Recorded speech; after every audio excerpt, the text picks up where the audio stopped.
May dalawang mukha ang gutom na matagal nang kinahaharap ng bansa. Ang gutom ng magsasakang buong araw nagtatanim pero kapos pa rin ang kita. Ang gutom ng pamilyang walang maihain. Ang ugat ng problema, maraming dinadaan ng mga middlemen ang mga ani.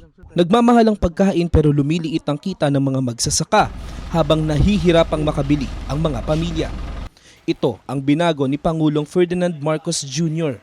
Ang presidente natin napakalinaw ng instruction sa amin noon, huwag kami bibili sa mga malalaking kumpanya. Unahin ang mga farmers co-op. Lahat ng mga benepisyaryo ng walang gutom, sa farmers co-op rin tayo humahango. So sir, yung farm niya, doon na kami bumibili. Noong nakaraang linggo, dinayo ng Pangulo ang South Cotabato. Kanyang ininspeksyon ang pagsasanib puwersa ng Department of Agriculture at Department of Social Welfare and Development para tiyaking mula bukid ay diretso na ang ani sa DSWD. Na-conceptualize ng ating Pangulo, mabawasan yung layers, lumaki ang kita for both the farmers and mas baba din ang gastos for the consumers.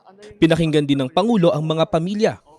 Ngayon, mas makakain na talaga kami ng 3 beses sa isang araw. Kanin na. May ulam na sir, may protein na tayo eh. Ganito, hindi na kayo nag-aalala na lalo na kayo, ang dami ninyong pinapakain. Para sa Pangulo, ang food security ay hindi lang programa, kundi pangako na ang tulong ay pangmatagalan. Ang tawag namin, hindi na farm to market. Ang tawag namin dito, farm to table.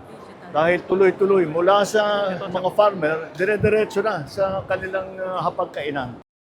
Sa buong bansa, tuloy-tuloy ang trabaho. Isa-isang inaayos ang mga bagay na magpapagaan sa buhay ng mga Pilipino, tulad ng sama-samang pagkilos ng pamahalaan para sa siguradong pagkain sa bawat hapagkainan.